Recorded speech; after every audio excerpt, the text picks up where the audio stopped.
I am Rob Everley. I am chair of the Evolve community and managing director of Brighelm, the event agency for associations.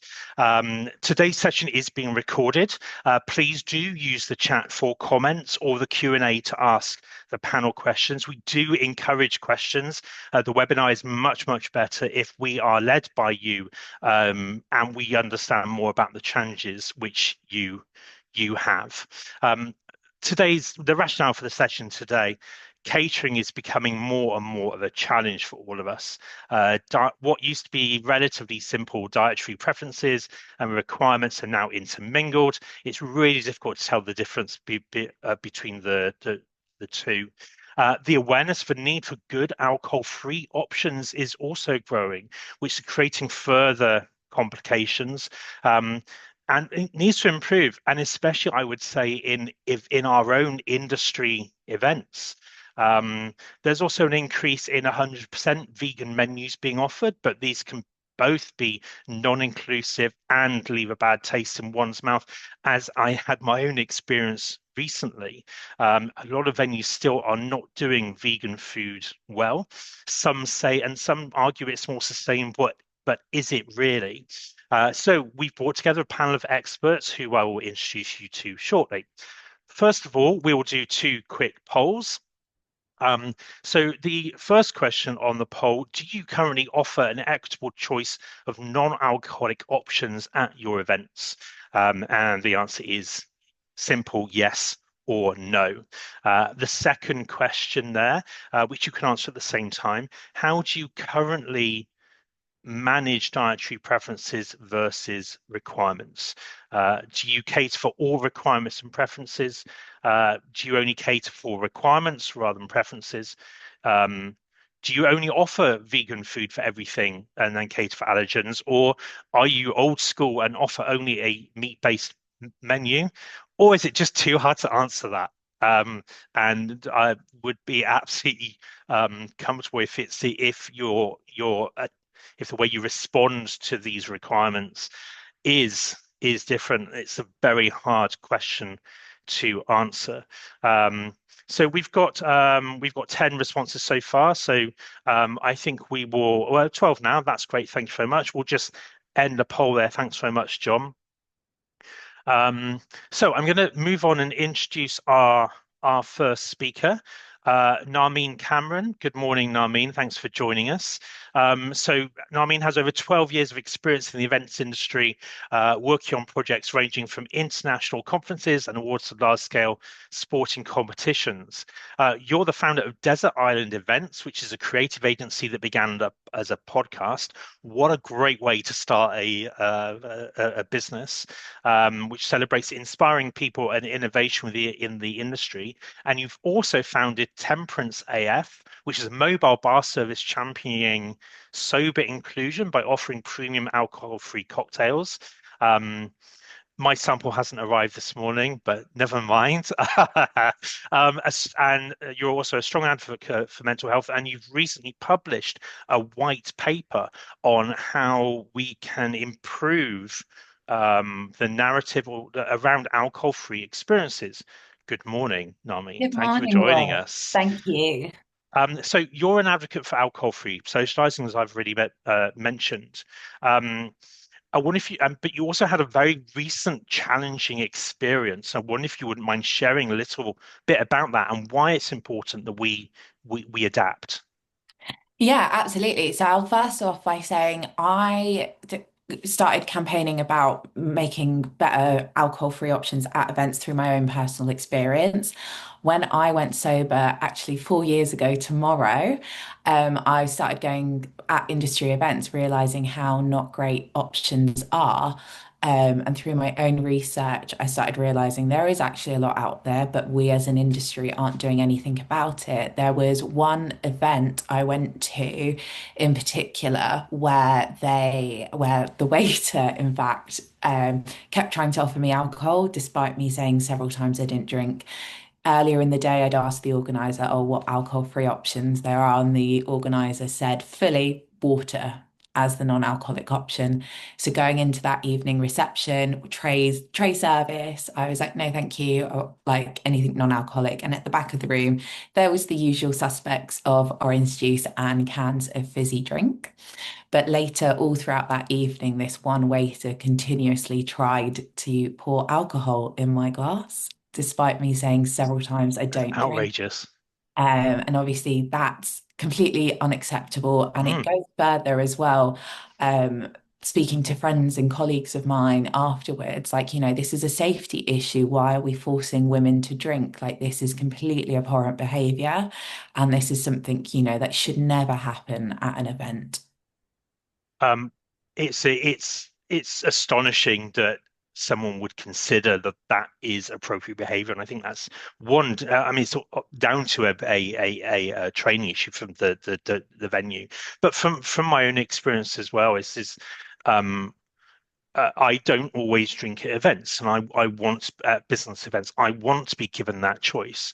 Now, I'm not expecting anything grand like a non-alcoholic cocktail for just me, But actually, my own experience is that if I don't want to drink on a particular day, which I should be entitled to make that choice.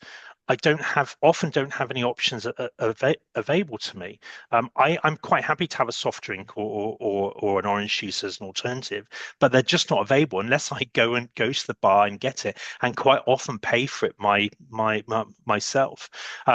So this is fascinating. We're going to come back to this conversation, your paper, particularly, Narmeen, shortly. But I want to introduce our next guest speaker, which is Tracy Stuckrath, who has joined us at 6:15 in the morning from the East Coast. Thank you, Tracy. I hope you've got your coffee on standby there. Tracy is a dietary needs expert and certified special events professional with a powerful message. Food and beverage can build connection, culture, and inclusive experiences. She is founder of Thrive Meetings and Events, host of the Eating at a Meeting podcast, which is great, and co-author of two books. Primarily, you work with organizations of food and beverage strategists and I can't say this, culinary concierge Yes. on risk, F&B requirements, and boosting revenue and engagement. Thank you for joining us, Tracy. Thanks for having me, Rob. So you've had to give up gluten for health purposes. Hmm. Perhaps you could share with us a couple of your war stories and how they influence what you do now. Well, I think the first war story is my boss's boss years ago, who, when we were having the staff birthday celebration, she's like, just eat the damn cake. And I'm like, I can't eat the cake. And, coming from or planning an event a couple years later, or maybe in that same year, I was doing an event at Disney, and I was walking with the chef, and I was actually flabbergasted that my dietary needs were on all 90 pages of the banquet event order. But as I was walking with the chef, she's like, Tracy, if I don't come to work, how does my staff know to feed you? And I'm like, and that really like kicked me into gear of saying, okay, I need to start a business that educates the industry on how to feed me and everyone else. But 15 years later, it's still a challenge. And I think that's the war story, is that, like with Narmeen, I can't believe that person just kept trying to put alcohol in your drink. But it's we need to get this and make it normal, right? And trying to find ways to make sure that the table is inclusive across the board. And that starts with, recognizing that people don't drink alcohol. People don't also, don't drink or eat a variety of different foods. And how do we make that normal? And it's hard for all of us. It's hard as planners to collect this information and then make decisions about what to do with it for the best result within the confines of what we have. it's hard for our suppliers, our caterers too, and Mhm. so that's why we've got a balance panel today. So actually, it's time for me to introduce our third panelist, Damien Clarkson. Damien is managing director of the London Kitchen. He's worked with some of the UK's most respected catering brands, and launched his own venture in 2009. He's delivered events for global brands, fashion houses, love that, and private clients across the London, including London Fashion Week. His events are known for sharp execution, high design, and menus that impress as much as they delight. Damien has also recently published a paper on the effects on dietary choices of people who are on weight loss injection programs. So welcome, Damien. Thank you so much for joining us today. I want to ask something about your website. Actually, I was having a look through. You've created something called the Manapay, and I Yes, wonder if you could tell us a little about that, because I find it fascinating. absolutely. A large part of what we do, Rob, is cocktail parties, and the way you would explain it to clients is, canapes, champagne. Canapé traditionally is a one bite item, so it's a nice, easy to eat, literally one bite taste. Over the years, as things have evolved, things like bowl food, so did the need for more substantial items. And we had one client who said, I need bigger canapes. And we thought of the idea of man-sized canapes, and then we abbreviated it to manapes. Believe it or not, I've actually trademarked the name. And Brilliant. Why not? I joke that when I retire, I'm going to pursue all the other caterers for royalties because everyone else. But I say it just reflects the evolution from, when I started in the industry, it was three-course dinners at one or two venues in London. It was canapes, whereas now you've got canapes, manapes, bowl food, grab food. Really, everything's just changed almost beyond recognition, and we've got to keep up with it. So manapes is just a reflection of that. And we're pretty flexible. People that might need to offer more choice or slightly bigger items would go with manapes and canapes. So it's just a bit of fun as well. Yeah, of course. And where are we without fun in our lives, particularly when it comes to food?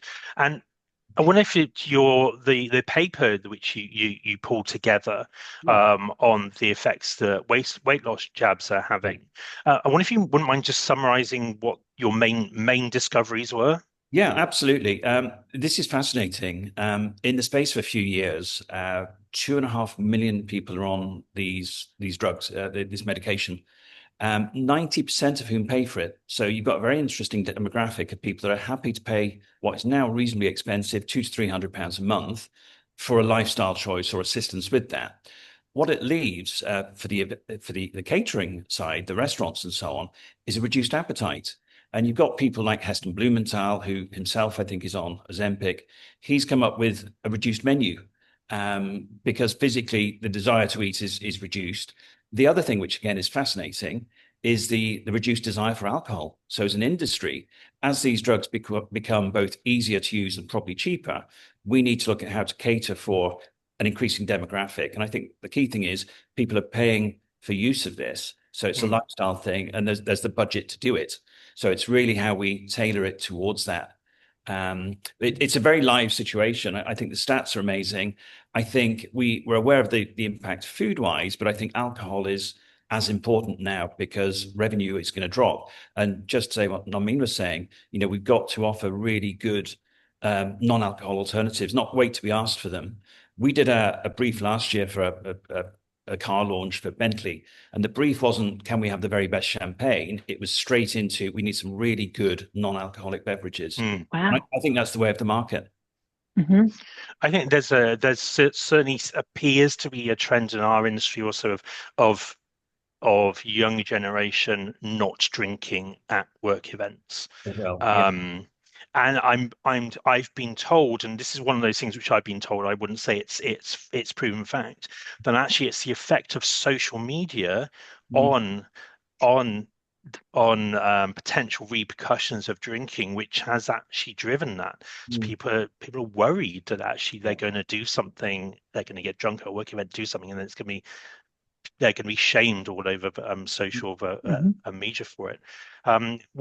we'll come back to this discussion in just a moment, but I want to first of all remind the audience, please, to ask some questions. As I said at the beginning, the event, the webinar is much more valuable and a better experience for everyone if you can do that. We're going to move on to just review the poll. So I wanted, John, if you could just pull the poll back up for us. And we'll just look at the responses there. So do you currently offer an equitable choice of non-alcoholic options at your events? So we had 13 answers, 77% yes, 23% no. I think Narmeen, I think you're as you've kind of specialized in the subject. What would you say about to the 23% that said no to that? What would you say the main important reasons perhaps to consider that? Well, I'd also confirm like what equitable means. So for myself, to say an equitable choice of non-alcoholic drinks would either be match drinking.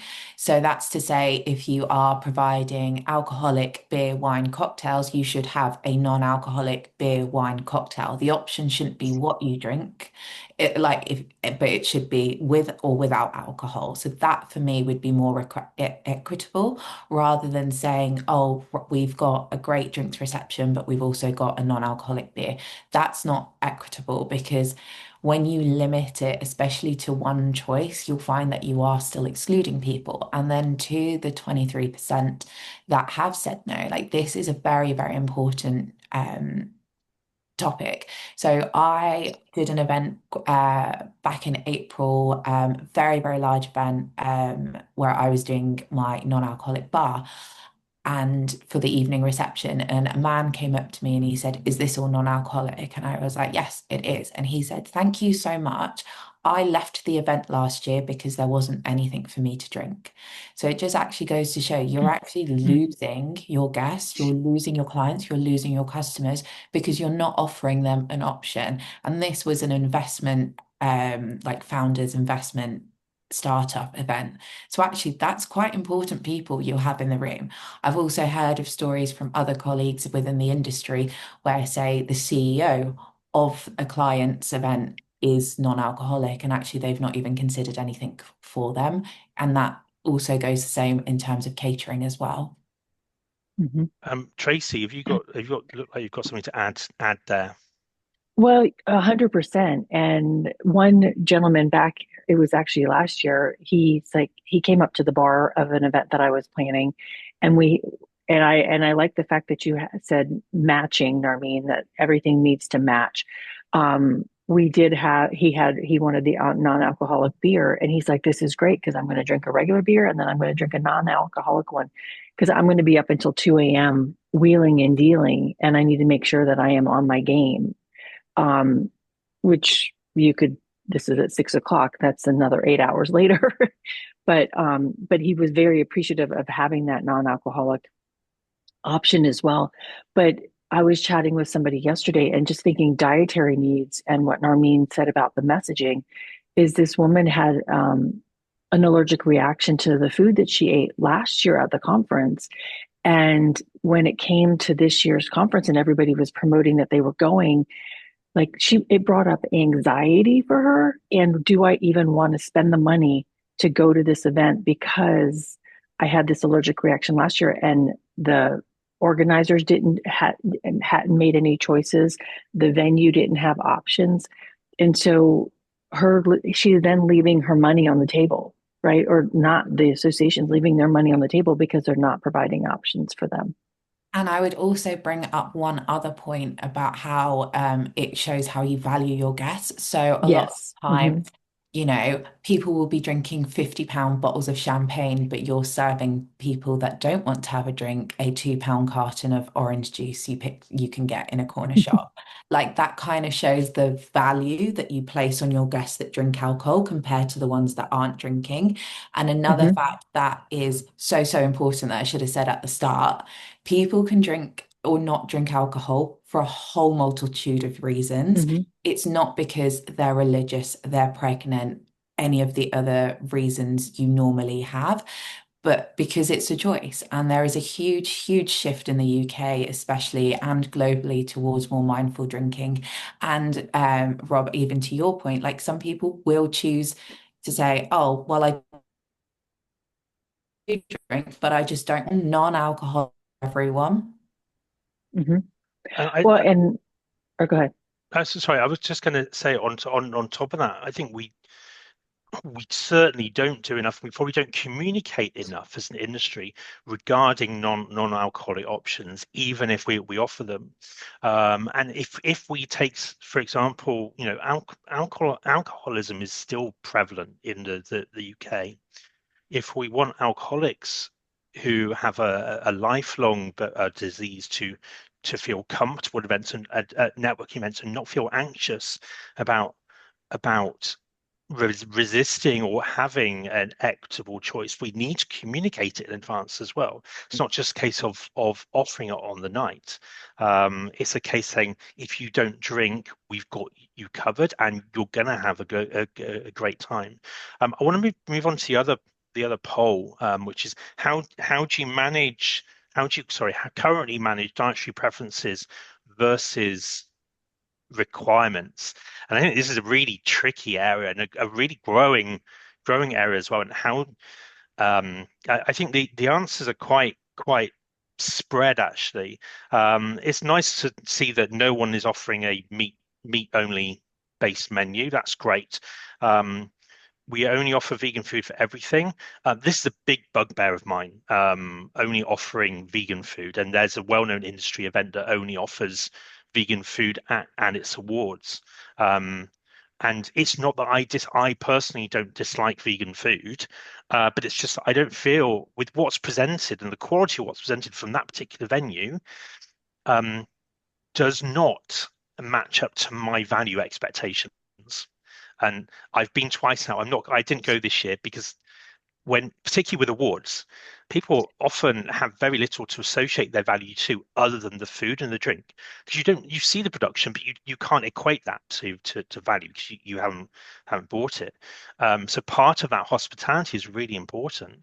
And I think certainly from my own experience, vegan food can be done so badly at venues. Damien, how are you? It must be hard work for you to as the end caterer to get all these requirements and preferences right. Do you ever have to say no?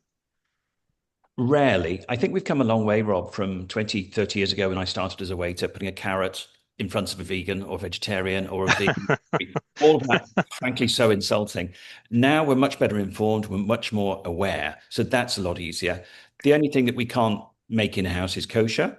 The only thing that we would totally avoid is when someone says, I've got a potentially fatal nut allergy, because that then needs new chopping boards, new knives, and so on. So we can accommodate anything if we're forewarned, and I mean that respectfully. So when we go to a museum, we're going in, unloading, feeding, and then going out. We don't have a fridge full of spares. So I think it's a two-way thing. It's if the organizers can invite early on any dietaries, that's absolutely fine. We can satisfy them. We can't on the minute. Traditionally, for 20 years, we carried 3% extra vegetarian. So if we fed, for example, at Billingsgate, 30,000 people, we'd have 900 spare meals that is food waste. So we've really had to cut down on that, particularly with rising food costs. So I think very much collaborative. In seasons gone by, we're happy, a lot of our work comes through agencies. We're happy if the agent emails or gives us a direct contact point for clients to email and say, this is what I need. It saves Chinese whispers, keeps things tight. You're always going to get some surprises. We'll always try and accommodate it. But as a caterer, we just say, please give us as much information as we can up front. I think it has come a long way. At every menu of ours has allergens on. Every staff briefing, we cover allergens, etc. So we're very well informed. There's always going to be something. It's how we can fill those gaps. And I think, it's really collaboration, communication.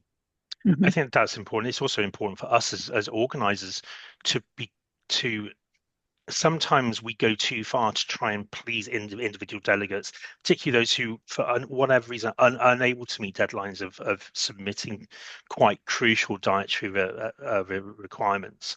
And actually, we need sometimes to turn around to a delegate and say, sorry, we can't provide this because you let us know yesterday that you want a kosher meal, for example, or you want halal, or you want nut free. I would say the vast majority of delegates, of course, are very well educated in this area, particularly if they have life-threatening conditions. That they will. My experience is they will do that. They will do their best to find out in advance because it's in their interest too. But I think we have a duty as organisers sometimes just to say, I'm sorry, but no, which is of course really hard to do. Tracy, I think in the culture in the States and the UK is a divergence at the moment. I think it's fair to say. I was interested to know is because there's a clear political movement to move away from DEI policies, and I wondered, this only just occurred to me, but I wondered whether that was affecting food and beverage choices in any way. Not that I've really seen. I think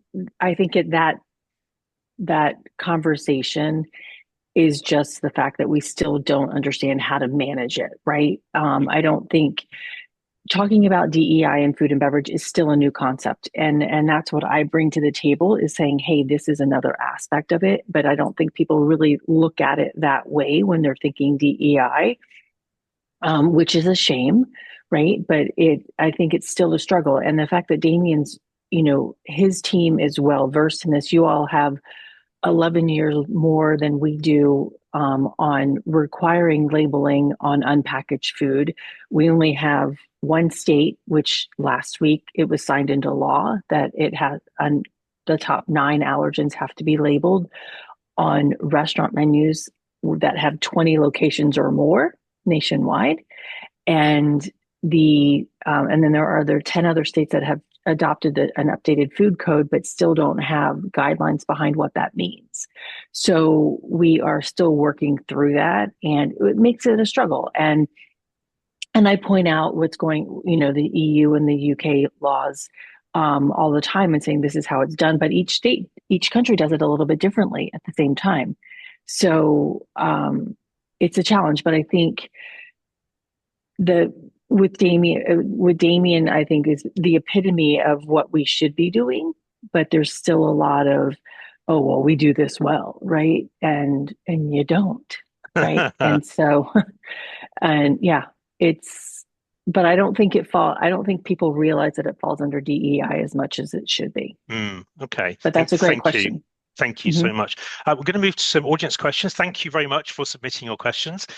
So first of all, from Alison Rodham, what percentage would you cater of alcoholic, non-alcoholic options? Considering budgets, this is very crucial. Considering budgets and wanting to limit waste of non-consumed beverages, would you ask people's preferences in advance? Yeah, so I can answer this. So I would immediately say 30% should be non-alcoholic. So with how it falls, so the statistics currently are 1 in 3 18 to 24-year-olds, 1 in 4 25 to 40, and 1 in 5 over 40 don't drink. So whilst it is the younger generation leading the change, I've also done private dinner events for professional service members who are obviously all in this over 40 gap, and I'd say maybe sometimes 70-80% of them are not drinking because they choose not to drink at work events. So coming on to whether you would ask, I would definitely ask, like, until this becomes a standard of just blanket non-alcoholic drinks are available, I would definitely ask, because you are getting that data to say, okay, no, we do actually have a lot of people that are choosing or will not be drinking drinking at this event. On top of that, you also have to remember the people that will on the night say, actually, I don't want to drink tonight. So you need to make sure you have all of that covered. Just like Damien does with the extra vegetarians, you need to have extra non-alcoholic options as well. It's quite difficult at the moment because you read this in the white paper that a lot of distributors don't have sale or return on non-alcoholic drinks, which is a massive issue within the industry, as well as that the minimum order quantities are quite high as well. So what I normally do with my events, I work with brands directly. I also work with small non-alcoholic retailers and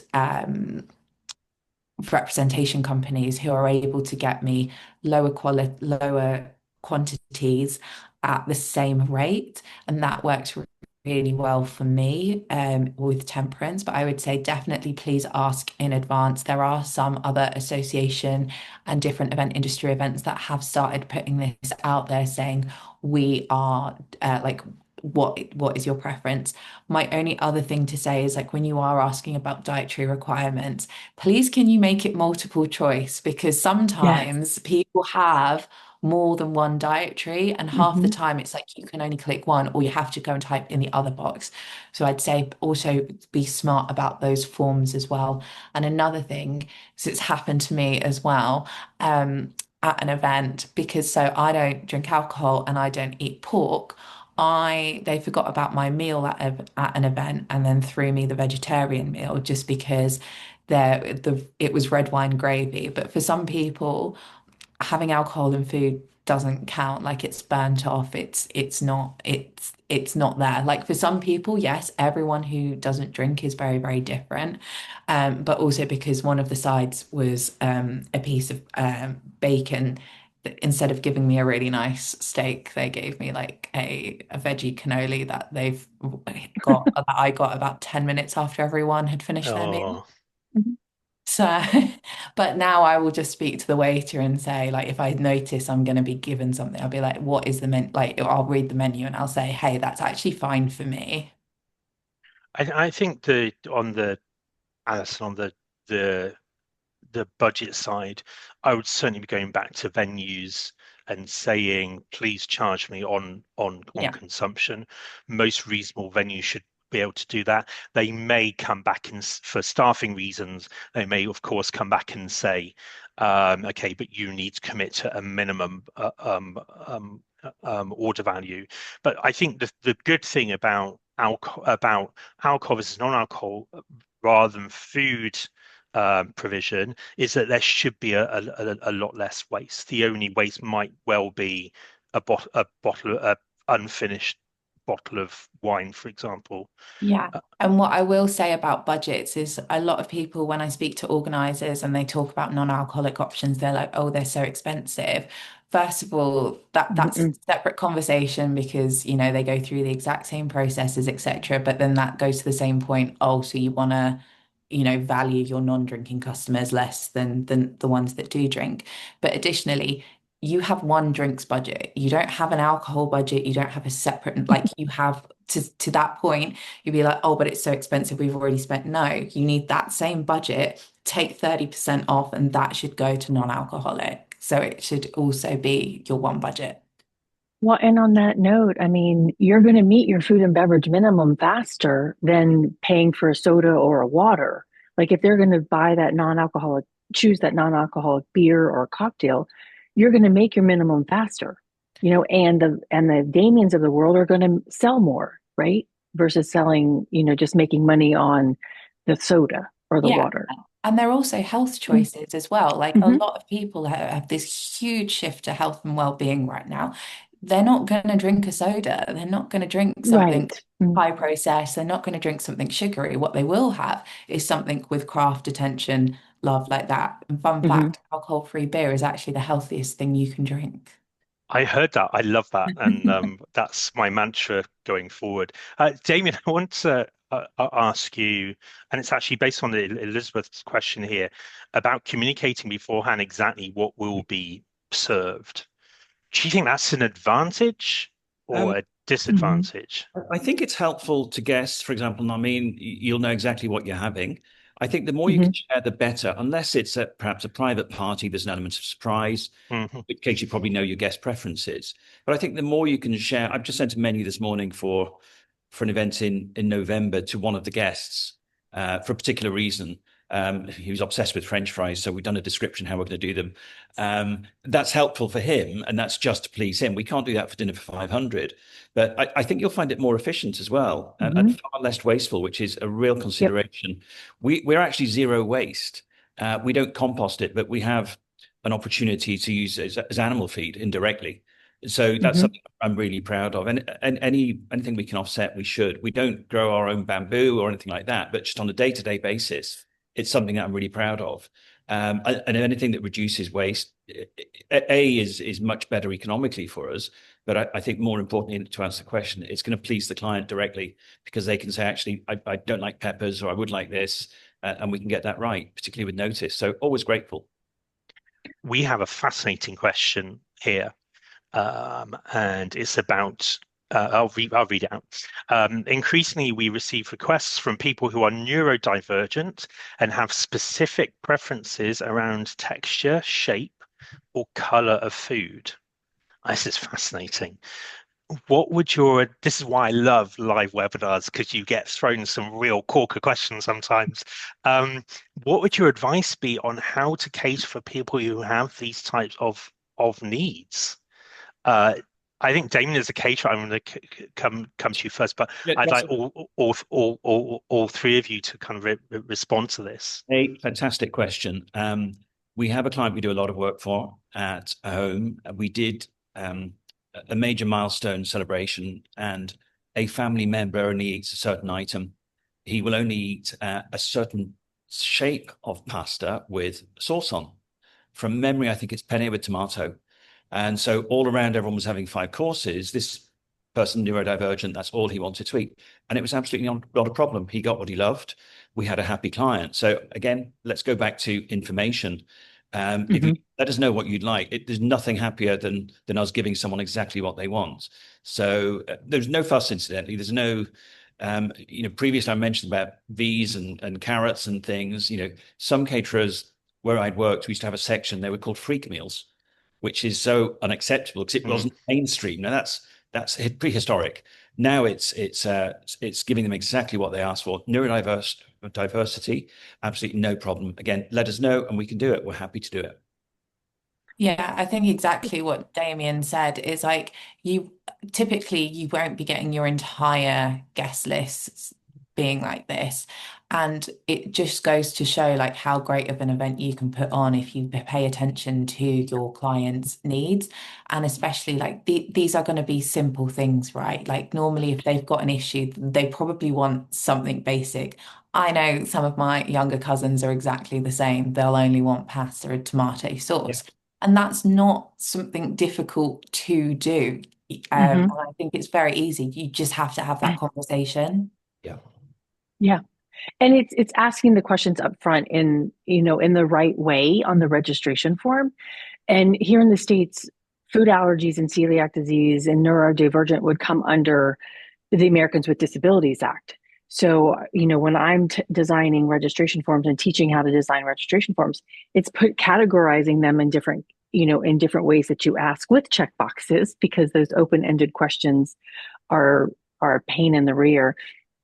Right. And then they take a lot more time, but being able to provide somebody with a personalized plate, and I don't like the term that we use a lot in the industry, is special plates. I'm like, no, it's giving, as Damien said, giving people what they need to fully participate in the event and have an experience that is equal to everyone else. And I interviewed somebody on my podcast a couple of years ago, Narmeen, who's neurodivergent. And it was the ridicule that she got from being at a cocktail reception, which is all lawyers. Well, why aren't you drinking? Are you pregnant? Do you need it? No, and she doesn't want to say, hey, I'm neurodivergent and I don't want to add something that's going to make my system react in a different way. I need to be on focus as much as I possibly can. We are going to extend by a couple of minutes, given we started a little bit late, and we come back to the panelists very, very shortly. We've just got a few things I'd like to share with you. John, if you wouldn't mind sharing the slides again, please. So firstly, some of you will be new to Evolve. You're not sure what it is. Evolve is a community for those who are involved in the delivery of events from within membership organizations, so directly employed by membership organizations. We run 16 events a year, 12 webinars, 2 live meetings, and 2 socials. We are just starting. We've been, as a community, we ran our first conference last January 24. We started building building more events from this summer onwards. We have subscription opportunities coming up, a forum, mentorship programs, jobs, really just with a view to creating a greater sense of community among those who work directly for associations. Next slide, please. So specifically, our next events will be, so our next webinar, 20th of November, it's called Register Now. And it's winning registrations against the funding crisis. So a lot of associations are really finding it hard to go up against funding crisis, particularly in academia. So we'll be talking about how to get people to click that button. 18th of December, we're of course having a Christmas special. You must register for that because I have committed to wearing a Christmas jumper. I may even put a Santa hat on. That, as it's Christmas, that is orientated around creating better social events at conferences. And then 30th of January, the big one, we've got Evolve Live at Excel London, a full day of connection, content and career. If you register by 31st of October, which is next Friday, you save £100 and you get the opportunity to win a wonderful weekend in Liverpool. If you want to attend for free, you can submit a case study, and if that case study is chosen and you're presented, we will waive your registration fee for you. More information about all those things can be found on the event page on the website. And the final slide, please, John. So links to our speaker resources. So all of our speakers have provided resources. If you go onto the event page, you can find Narmeen's report. You can find also a study which Tracy had done, some advice as well, and also access to Damien's report as well as links to the speakers' websites. Do please connect to the speakers, reach out. They are experts in their field and they would love to hear from you. We're going to go back just for now, our final thoughts. I'll come to Narmeen first of all. Any kind of parting gift or thought for our audience? Yeah, food and drink is sometimes it is the most memorable part of an event, and you really need to nail down inclusivity, because I've seen influencer events that I've done where actually the influencers haven't actually cared about the brands, but they've been posting about the non-alcoholic drinks we've provided for them. Genuinely, that happened in August. And also you'll have people leave your event if you're not providing that. So definitely see your non-alcoholic budget as part of your main drinks budget, and make sure you're doing at least 30% non-alcoholic, and make sure you have a variety. If you only provide a non-alcoholic beer, you're excluding everyone who's gluten-free or yeast intolerant. If you're providing a grapefruit cocktail, you're actually not including anyone who is on mental health medication and can't have grapefruit. Thanks very much, Narmeen. Tracy? Thanks so much for having me. And I think it's making sure that you're asking the questions the right way, and making sure that you have worked with the caterer on communication methods of how you're going to communicate what you're going to be serving from the get-go. And that's putting the information on the website. You know, this is how we handle dietary needs. This is the kinds of beverages that we will be serving. And then make sure that the team on the other side that are doing the service actually understand all of that as well, and know where to go get the questions versus leaving, I don't know, you know. So we want to make sure that the communication all the way through the system of design through plating and serving is equal and welcoming to everyone. Thank you. And Damien? Thank you, Rob. So much of our work comes through agents, and it's really about collaboration. It's about sharing information. We're all in hospitality. We are people pleasers, so we want to please as many people as possible. And if there's two people serving the client, just talk to each other at the end of the day. Mhm. That's the best way forward. Lovely. Thanks so much to our panel today. Thank you, Narmeen, Tracy, and Damien. And at home, wherever you're watching this, please, if you give them a round of applause from your desk, that would be very much appreciated. Thanks also to the Evolve team, to John Richards, our event manager today, Izzy Allen, our marketing coordinator, who's done a great job of promoting this. And thanks to you, our audience, for attending. As usual, when the webinar finishes, there'll be a survey pop up. Please do contribute to the survey because it helps us keep guided in the right direction and make sure we are delivering content which is of value to you. If you're watching this post-event, the links will still be live, so please do still go on to the event page and download those resources. I've been Rob Evely. Thanks very much for attending, and